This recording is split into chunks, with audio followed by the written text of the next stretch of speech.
আমার আর্থিক অবস্থা খারাপ হওয়ার কারণে আমি কলেজ ছেড়ে চলে যাচ্ছি। কি বলছো টিনা? আমি কি তোমাকে কোনোভাবে সহযোগিতা করতে পারি? পড়ালেখা ছাড়া তুমি কি করতে পারবে? ডিগ্রি তো আসল। হ্যাঁ, তোমার মা বাবা তোমার লাইফ খারাপ করে দিচ্ছে। টিনা, সব ঠিক হয়ে যাবে, সাহস রাখো। ঠিক আছে, বিদায় বন্ধুরা।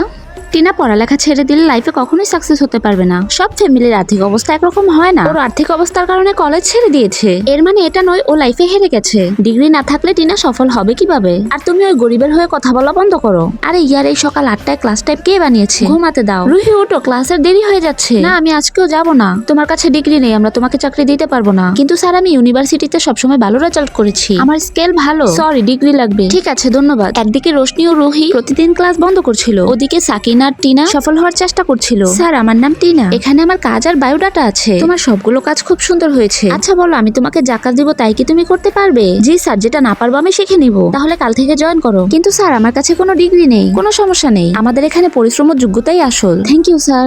তোমরা দুইজন তো প্রতিদিনই ক্লাস বন্ধ করছো, তো কি হয়েছে? এমনিতেও সবাই পাস হয়ে যাবে। আর ওই টিনার চাইতে তো ভালো, কমসে কম আমাদের ডিগ্রি থাকবে। কিন্তু তোমরা শিখছোটা কি? আর টিনার কাছে ডিগ্রি না থাকাটা ওর দুর্বলতা, কিন্তু তারপরও টিনা পরিশ্রম করছে। ও প্লিজ, তুমি ওই গরিবের প্রশংসা করা বন্ধ করো। হ্যাঁ, আমি তো ওকে ব্লক করে দিয়েছি। দেখেছো কত সহজে পাশ করে ফেলেছি। রোশনি, এখন তুমি কি করতে চাও? জিনি অ্যানিমেশনের কোম্পানিতে চাকরি করতে চাই। চলো এখানে ইন্টারভিউ দিতে যাই। কিন্তু তোমার ইংলিশ তো অনেক উইক, সিলেকশন কি হবে? কোনো ব্যাপার না, তোমরা আমার সাথে চলো, তাহলে সাহস লাগবে। আপনি একা এসেছেন? না, আমার সাথে আমার দুই বন্ধু ইন্টারভিউ দিতে এসেছে। আরে ম্যাডাম এসে গেছে। টিনাকে ম্যাডাম হিসাবে দেখে তো ওদের দুজনের হুশই উড়ে গেল। টিনা, তুমি এখানে? তোমাদের এখানে দেখে ভালো লাগছে। আমাদের একজন এমন এমপ্লয়ারের দরকার যার ইংলিশ খুব ভালো। আমার ইংলিশ ভালো এমন করে বলছে যেন নিজে ইংলিশ অনেক ভালো। টিনা তো গ্রাজুয়েটও কমপ্লিট করেনি। Are you question me? কি হয়েছে, আমার ইংলিশ শুনে শক্ট হয়ে গেছো? আমি আমার প্রথম ইনকাম দিয়ে ইংলিশ শিখেছি। যখন তোমরা তোমাদের সময় নষ্ট করেছো তখন আমি অনেক পরিশ্রম করেছি। আর এই পরিশ্রমের কারণে আজকে আমি এই সফলতায় পৌঁছাতে পেরেছি। সাকিনা, তুমি কালকে থেকে জয়েন করো। আর তোমাদের ইংলিশ ভালো না, তাই তোমরা দুজন আসতে পারো। ডিগ্রি তো একটা কাগজের টুকরো মাত্র, আসল সফলতা পরিশ্রমে আসে। তোমরা আমার সাথে একমত হলে লাইক ও সাবস্ক্রাইব করে কমেন্টে বলে যাও।